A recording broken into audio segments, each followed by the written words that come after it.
Hi all, welcome to my YouTube channel. ഇന്ന് ഞാൻ ഇവിടെ ഡിസ്കസ് ചെയ്യാൻ പോകുന്നത് UPSC ഓപ്ഷണൽ സബ്ജക്റ്റ് ചൂസ് ചെയ്യുന്നതിനെ പറ്റിയിട്ടാണ്. ഒത്തിരി പേർക്ക് ഡൗട്ടുള്ളൊരു ഏരിയയാണത്. കുറേ സബ്ജക്ട്സ് ഉണ്ട്, എങ്ങനെയാണ് ഇതിൻ്റെ അകത്ത് സെലക്ട് ചെയ്യുക, ഏത് സബ്ജക്റ്റ് ആയിരിക്കും സ്കോറിങ് ആവുക, പിന്നെ എനിക്ക് ഏത് സബ്ജക്റ്റ് ആയിരിക്കും കൂടുതൽ ആപ്റ്റ് ആവുന്നത്, ഞാൻ ഏതെങ്കിലും സബ്ജക്റ്റ് എടുത്തിട്ട് ഇനി അത് എനിക്ക് പറ്റാതാവുമോ, അങ്ങനെ കുറേ ഒത്തിരി ഡൗട്ട്സ് എല്ലാവർക്കും ഉണ്ടാവാറുണ്ട്. ഇപ്പോൾ ആണെങ്കിൽ ഏകദേശം ഒരു ഓപ്ഷണൽ സബ്ജക്റ്റൊക്കെ ഒത്തിരി പേര് ചൂസ് ചെയ്യുന്ന ടൈമൊക്കെയാണ്. അപ്പോൾ അതുകൊണ്ടാണ് ഈ ഒരു ടൈമിൽ തന്നെ ഇങ്ങനൊരു വീഡിയോ ചെയ്യുന്നത്. ഓക്കെ, അപ്പോൾ ഞാനിനി ഓരോ പോയിൻ്റായിട്ട് പറയാം എന്തൊക്കെ കാര്യങ്ങളാണ് ശ്രദ്ധിക്കേണ്ടതെന്ന്. ഫസ്റ്റ് ഇമ്പോർട്ടൻറ്റ് പോയിൻ്റായിട്ട് പറയാനുള്ളത് ഡോണ്ട് ഫോളോ ദ ക്രൗഡ് എന്നാണ്. അതായത് ചില സബ്ജക്റ്റ് ഉണ്ടാവും, ഭയങ്കര പോപ്പുലാരിറ്റി ആയിരിക്കും, ഒത്തിരി പേര് പറയുന്നുണ്ടാവും ആ സബ്ജക്റ്റ് എടുത്തു കഴിഞ്ഞാൽ സക്സസ് ഉറപ്പാണ്. പിന്നെ ഒത്തിരി സ്ഥലത്ത് നിങ്ങൾ വായിച്ചിട്ടുണ്ടാവും, ചില ടോപ്പേഴ്സ് പറഞ്ഞു കാണുമായിരിക്കും, നിങ്ങൾ അവിടെ ഇവിടെയൊക്കെ കേട്ടിട്ടുണ്ട്. പക്ഷേ നിങ്ങൾ ആദ്യം ആലോചിക്കേണ്ടത് അതൊന്നും നിങ്ങൾ മൈൻഡ് ചെയ്യരുത്. മീൻസ് സക്സസ് റേറ്റ് പറയുന്നതോ കാര്യങ്ങളോ ഒന്നും നോക്കരുത്. നിങ്ങളൊരു ഓപ്ഷനിൽ സെലക്ട് ചെയ്യുന്നത് നിങ്ങൾക്കത് സ്യൂട്ട് ചെയ്യുന്നുണ്ടോ എന്ന് നോക്കിയിട്ടാണ്, അല്ലാതെ അതിൻ്റെ പോപ്പുലാരിറ്റി വെച്ചിട്ടല്ല. രണ്ടാമത്തെ പോയിൻറ്റ് നിങ്ങളുടെ ഇൻട്രസ്റ്റാണ്. നിങ്ങൾ മെയിനായിട്ട് നോക്കേണ്ട ഒരു കാര്യം ഇതാണ്, നിങ്ങളുടെ ജെനുവിൻ ഇൻട്രസ്റ്റ്. നിങ്ങൾക്ക് ആ സബ്ജക്റ്റിൽ താല്പര്യമുണ്ടോ, നിങ്ങൾക്ക് ഇൻട്രസ്റ്റ് തോന്നുന്നുണ്ടോ. ഇപ്പോൾ ഏത് ഓപ്ഷനിലായിക്കോട്ടെ, മാത്സ് ആണോ, അപ്പോൾ മാത്സിൽ നിങ്ങൾക്ക് ഇൻട്രസ്റ്റ് ഉണ്ടോ. അതുപോലെ മലയാളം ഇൻട്രസ്റ്റ് ഉണ്ടെങ്കിൽ മാത്രം എടുക്കാനും ഒത്തിരി നമുക്ക് കാര്യങ്ങൾ പഠിക്കാനും എല്ലാം ഉണ്ടാവും. ഓപ്ഷണലിൻ്റെ ഏറ്റവും ഒരു പ്രധാനപ്പെട്ട കാര്യം എന്ന് വെച്ചിട്ടുണ്ടെങ്കിൽ നമ്മൾ ഒത്തിരി സമയം കൂടുതൽ സ്പെൻഡ് ചെയ്യേണ്ട ഒരു സബ്ജക്റ്റാണ്. ബാക്കി GS സബ്ജക്റ്റ് എന്നൊക്കെ പറയുമ്പോൾ നമുക്ക് ഒത്തിരി സബ്ജക്റ്റ് കൂടിയിട്ടാണ് വരുന്നത്. പക്ഷേ ഓപ്ഷണൽ എന്ന് പറയുന്നത് ഈ ഒരേ ഒരു സബ്ജക്റ്റാണ്, 2 പേപ്പറുള്ള ഒരു സബ്ജക്റ്റ്. അപ്പോൾ നമ്മൾ അത് അത്രയും ഹവേഴ്സ് നമ്മൾ സ്പെൻഡ് ചെയ്യുന്നത് ഈ ഒരേ ഒരു സബ്ജക്റ്റിലാണ്. അതുകൊണ്ട് തന്നെ നമുക്ക് അത്രയും ഇൻട്രസ്റ്റ് ഉണ്ടാവണം. ഇൻട്രസ്റ്റ് ഇല്ലാത്തൊരു സബ്ജക്റ്റ് നമ്മൾ സ്കോറിംഗ് ആണെന്ന് ആരെങ്കിലും പറയുന്നത് കേട്ടിട്ട് പോപ്പുലാരിറ്റി നോക്കിയിട്ട് നമ്മൾ എടുത്തു കഴിഞ്ഞിട്ടുണ്ടെങ്കിൽ നമുക്കത് സ്കോർ ചെയ്യാൻ പറ്റണമെന്നില്ല. ഒരു സബ്ജക്റ്റിൽ നമുക്ക് ഇൻട്രസ്റ്റ് ഉണ്ടോ എന്ന് നോക്കാൻ വേണ്ടി ആദ്യം എന്താ ചെയ്യേണ്ടത്, ആദ്യം നമ്മൾ ഈ സബ്ജക്റ്റ് എല്ലാം നോക്കണം.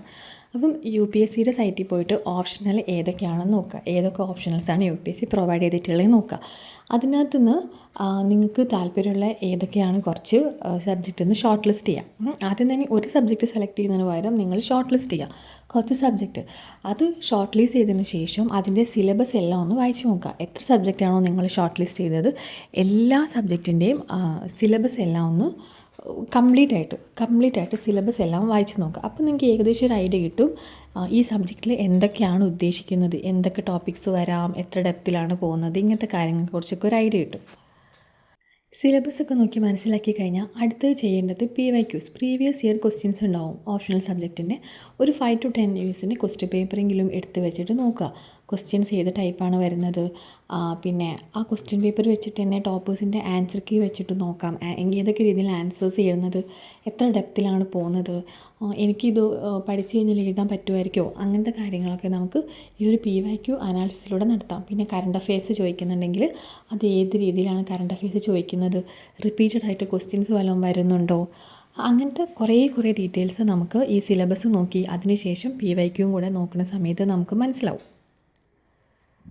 അടുത്ത ഒരു പ്രധാനപ്പെട്ട കാര്യമാണ് സോഴ്സസിൻ്റെ അവൈലബിലിറ്റി നോക്കുന്നത്. ഇപ്പം നമുക്കിപ്പോൾ ഏത് സബ്ജക്റ്റ് എടുക്കുകയാണെങ്കിലും ഇപ്പോൾ എക്സാമ്പിൾ ഇപ്പോൾ PSIR ആണെന്ന് വിചാരിക്കാം, political science and international relations. അപ്പോൾ PSIR ആണ് എടുക്കുന്നതെങ്കിൽ PSIRൻ്റെ നമുക്ക് ക്ലാസ്സസ് അവൈലബിൾ ആണോ എന്ന് നോക്കണം, റിസോഴ്സസ് അവൈലബിൾ ആണോ എന്ന് നോക്കണം. അപ്പോൾ ചിലപ്പോൾ എല്ലാ ഓപ്ഷണൽ സബ്ജക്റ്റിൻ്റെയും ക്ലാസ്സസ് നമുക്ക് കിട്ടണമെന്നില്ല. ഇപ്പോൾ ഓഫ്ലൈൻ അറ്റൻഡ് ചെയ്യാൻ നോക്കുന്നവരാണെങ്കിൽ ചിലപ്പോൾ അവരുടെ ഹോം ടൗണിലോ അവരെവിടെയാണോ ഉള്ളതോ അവിടെ ഓഫ്ലൈൻ ക്ലാസ് അവൈലബിൾ ആണെന്നില്ല. ചിലത് ഓൺലൈൻ ക്ലാസ് ഉണ്ടാവുമായിരിക്കും, അതിപ്പം എല്ലാവർക്കും ഓൺലൈൻ ക്ലാസ് താല്പര്യം ഉണ്ടാവില്ല. അങ്ങനെ കുറേ കാര്യങ്ങൾ. പിന്നെ സെൽഫ് സ്റ്റഡി ആണെങ്കിൽ നമുക്ക് റിസോഴ്സസ് വേണം, ചില സബ്ജക്റ്റിന് റിസോഴ്സസ് കിട്ടാൻ ചിലപ്പം കുറച്ച് ബുദ്ധിമുട്ടായിരിക്കും. അപ്പം അങ്ങനത്തെ കാര്യങ്ങളൊക്കെ നോക്കാതെ നമ്മൾ ഷോർട്ട് ലിസ്റ്റ് ചെയ്തതിന് ശേഷം നമ്മൾ ഇങ്ങനത്തെ കുറച്ച് കാര്യങ്ങളും കൂടെ നോക്കണം, റിസോഴ്സസിൻ്റെ അവൈലബിലിറ്റീനെ കുറിച്ച്. പിന്നെ ഒരു ആഡഡ് അഡ്വാൻറ്റേജ് കിട്ടാൻ സാധ്യതയുള്ളൊരു കാര്യമാണ് ബാക്ക്ഗ്രൗണ്ട്. നമ്മുടെ ഗ്രാജുവേഷൻ്റെ അല്ലെങ്കിൽ PGയുടെ ഒക്കെ ബാക്ക്ഗ്രൗണ്ട് നിർബന്ധമൊന്നുമില്ല, പക്ഷേ ഏതെങ്കിലും സബ്ജക്റ്റിൽ ബാക്ക്ഗ്രൗണ്ട് ഉണ്ടെങ്കിൽ അത് കുറച്ച് ഹെൽപ്പ് ചെയ്യും. ഇനി ബാക്ക്ഗ്രൗണ്ട് ഇല്ലെന്ന് വിചാരിച്ചിട്ട് അത് നെഗറ്റീവ് ആവത്തൊന്നുമില്ല, പക്ഷേ ബാക്ക്ഗ്രൗണ്ട് ഉള്ളവർക്ക് ചിലപ്പോൾ അത് സ്റ്റാർട്ടിങ്ങിൽ കുറച്ച് ഈസി ആയിരിക്കും. ഇപ്പം മാത്സൊക്കെ PG UG ഒക്കെ കഴിഞ്ഞവരാണെങ്കിൽ അവർക്ക് മാത്സ് എടുക്കുന്ന സമയത്ത് കുറച്ച് അല്ലാത്തവരെടുക്കുന്നതിനേക്കാളും കുറച്ച് ഈസി ആയിരിക്കുമല്ലോ, അത്രയേ ഉള്ളൂ. അത് വേണം നിർബന്ധമൊന്നുമില്ല. ഇപ്പം ചിലർക്ക് എഞ്ചിനീയറിംഗ് കഴിഞ്ഞിട്ട് engineering syllabus engineering optional subject already ഉണ്ട്, പ്രൊവൈഡ് ചെയ്യുന്നുണ്ട് UPSC. പക്ഷെ അത് സെലക്ട് ചെയ്യാതെ വേറെ സെലക്ട് ചെയ്യുന്ന ആൾക്കാരുണ്ട്, ഇൻട്രസ്റ്റ് നോക്കിയിട്ട്. ഇൻട്രസ്റ്റും ടഫ്നെസ്സും അങ്ങനെ കുറേ കാര്യങ്ങളുണ്ട്. അപ്പോൾ ഗ്രാജുവേഷൻ്റെ സിമിലർ എടുക്കാൻ പറ്റുമെങ്കിൽ നല്ലത്. ഇൻ കേസ് അതില്ലെങ്കിലും ഒരു കുഴപ്പമില്ല. പക്ഷെ നിങ്ങൾക്ക് ആ രീതിയിലും കൂടെ ഒന്ന് ചെക്ക് ചെയ്യാവുന്നതാണ്. അടുത്തതായിട്ട് നോട്ട് ചെയ്യാൻ പറ്റുന്നൊരു കാര്യമാണ് ജനറൽ സ്റ്റഡീസ് സബ്ജക്റ്റുമായിട്ടുള്ള ഓവർലാപ്പ്. ഇപ്പോൾ ചില സബ്ജക്റ്റിന് ജനറൽ സ്റ്റഡീസ് സബ്ജക്റ്റുമായിട്ട് നല്ല ഓവർലാപ്പ് വരുന്നുണ്ട്. ഇപ്പോൾ പൊളിറ്റിക്കൽ സയൻസ് ആണെങ്കിൽ സോഷ്യോളജി, ജോഗ്രഫി ഇങ്ങനത്തെ കുറേ സബ്ജക്റ്റുകൾക്ക് ഓവർലാപ്പ് വരും. അപ്പോൾ ഓവർലാപ്പ് വരുമ്പോൾ എന്താണെന്ന് വെച്ചിട്ടുണ്ടെങ്കിൽ നമുക്ക് ചിലത് നമുക്ക് കുറച്ചുകൂടി ഈസി ആവും, അത്രയേ ഉള്ളൂ. ഇപ്പോൾ PSIR നോക്കുവാണെങ്കിൽ PSIRൽ ഇൻ്റർനാഷണൽ റിലേഷൻസ് ഉണ്ട്. അപ്പോൾ നമുക്ക് GS2ലും ഇൻ്റർനാഷണൽ റിലേഷൻസ് പഠിക്കേണ്ടതുണ്ട്. അപ്പം നമുക്ക് ഓപ്ഷണൽ കവർ ചെയ്യുന്ന അതിൻ്റെ കൂടെ തന്നെ നമുക്ക് GSും കൂടെ കുറേ കവറായിട്ട് പോകും. അങ്ങനത്തെയാണ് ഈ ഓവർലാപ്പ് സബ്ജക്റ്റ് കൊണ്ട് ഉദ്ദേശിക്കുന്ന കാര്യങ്ങൾ. അപ്പോൾ മലയാളമൊക്കെ എടുക്കുവാണെങ്കിൽ ഓവർലാപ്പ് ഒന്നും വരില്ല. പക്ഷേ ഇത് മാത്രം നോക്കി നിങ്ങൾ എടുക്കാനും നിൽക്കരുത്. ഇത്രയും നേരം പറഞ്ഞ പോയിൻറ്റ്സ് എല്ലാം കൺസിഡർ ചെയ്യണം. അതിൻ്റെ കൂടെ ഇതും കൂടെ നോക്കിയാൽ മതി. ഇപ്പോൾ ഓവർലാപ്പ് കൂടെ വരുവാണെങ്കിൽ നമുക്കത് ചില സമയത്ത് കുറച്ച് ഒരു അഡ്വാൻറ്റേജ് ആയിട്ട് നിൽക്കുന്നു മാത്രമേ ഉള്ളൂ. പക്ഷേ ഓവർലാപ്പ് വരുന്ന സബ്ജക്റ്റിലൊന്നും നിങ്ങൾക്ക് ഒരു ഇൻട്രസ്റ്റ് തോന്നിയില്ലെങ്കിൽ ഒരു കുഴപ്പമില്ല. അപ്പം നിങ്ങൾക്ക് അല്ലാത്ത സബ്ജക്റ്റ് എടുക്കാം. ഇത് ചെറിയൊരു അഡ്വാൻറ്റേജ് ഉണ്ടാവും ഓവർലാപ്പിലെ സബ്ജക്റ്റ് എടുക്കുവാണെങ്കിൽ. അത് മാത്രമേ ഇതിൽ ഈ ഒരു പോയിൻ്റ് കൊണ്ട് ഉദ്ദേശിച്ചിട്ടുള്ളൂ. പിന്നെ നിങ്ങൾ ശ്രദ്ധിക്കേണ്ടത്, ഒത്തിരി പേര് പറയും സ്കോറിംഗ് സബ്ജക്റ്റ് എന്ന്. ഇപ്പോൾ സോഷ്യോളജീനെ ഒരു സ്കോറിംഗ് സബ്ജക്റ്റായിട്ട് പറയാറുണ്ട്. ചില വർഷം PSIR ആയിരിക്കും പറയണേ. അത് മിക്കവാറും സ്കോറിംഗ് സബ്ജക്റ്റ് ഓരോ വർഷം അനുസരിച്ച് മാറി വരാറുമുണ്ട്. ഇപ്പോൾ ഒരു വർഷം കുറേ ടോപ്പേഴ്സ് ഒരു സബ്ജക്റ്റിനാകുമ്പോൾ ആ സബ്ജക്റ്റ് സ്കോറിംഗ് ആണെന്ന് പറയും. നെക്സ്റ്റ് ഇയർ വേറെ സബ്ജക്റ്റ് ആകുമ്പോൾ ആ സബ്ജക്റ്റ് സ്കോറിംഗ് ആണെന്ന് പറയും. പക്ഷെ അങ്ങനെയൊന്നുമില്ല. എല്ലാ സബ്ജക്റ്റും നമുക്ക് നമ്മളിടുന്ന ഹാർഡ് വർക്ക് അനുസരിച്ചിട്ട് നമുക്ക് സ്കോർ വാങ്ങാവുന്നതേ ഉള്ളൂ. അപ്പോൾ ഈ സ്കോറിംഗ് സബ്ജക്റ്റ് എന്ന് പറയുന്നത് കേട്ടിട്ട് അതിൻ്റെ പുറകെ പോകാൻ നിൽക്കരുത്. നമ്മൾ ഇത്രയും നേരം പറഞ്ഞ പോയിൻറ്റ്സ് എല്ലാം കൺസിഡർ ചെയ്ത് നിങ്ങൾക്ക് ഏതാണോ സ്യൂട്ടാവുക ആ ഓപ്ഷനിൽ മാത്രം സെലക്ട് ചെയ്യുക. ലാസ്റ്റായിട്ട് പറയാനുള്ളത്, PYQ ശ്രദ്ധിച്ച് നോക്കണം. PYQയിലെ ക്വസ്റ്റ്യൻസ് എന്താണെന്ന് നോക്കണം എന്നൊക്കെ നേരത്തെ പറഞ്ഞിരുന്നു. അപ്പോൾ നിങ്ങൾ കുറച്ച് ഷോർട്ട് ലിസ്റ്റ് ചെയ്തിട്ടുള്ള കുറച്ച് സബ്ജക്റ്റ്, ചിലപ്പോൾ ലാസ്റ്റ് ആകുമ്പോൾ 2 സബ്ജക്റ്റോ 3 സബ്ജക്റ്റൊക്കെ ആയിരിക്കും ഉണ്ടാകുന്നത്. അപ്പോൾ എത്ര സബ്ജക്ട്സ് ആണോ അത്രയും സബ്ജക്റ്റിലെ 1-2 ചാപ്റ്റേഴ്സ് ജസ്റ്റ് ഒന്ന് പഠിക്കാൻ നോക്കുക. ഭയങ്കര തറവായിട്ട് പഠിക്കണം എന്നല്ല, പക്ഷേ പറ്റുന്ന പോലെ ജസ്റ്റ് ഒന്ന് പഠിക്കാൻ നോക്കുക കുറച്ച്.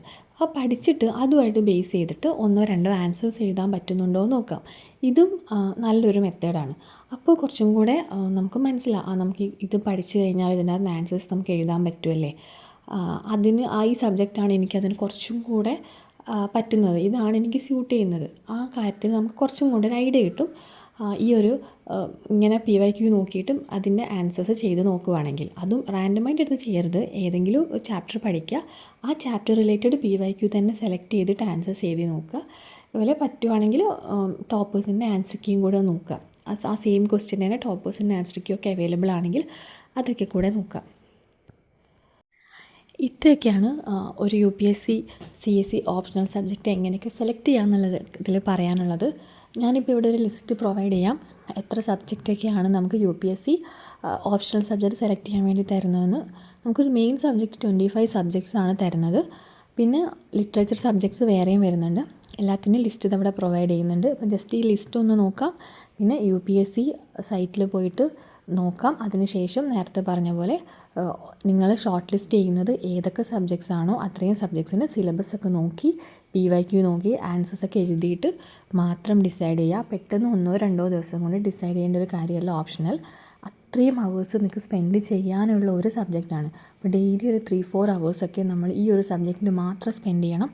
അതുകൊണ്ട് ചിന്തിച്ച് ആലോചിച്ച് നല്ലൊരു വൈസായിട്ടുള്ള ഡിസിഷൻ തന്നെ എടുക്കാം. Okay, thank you.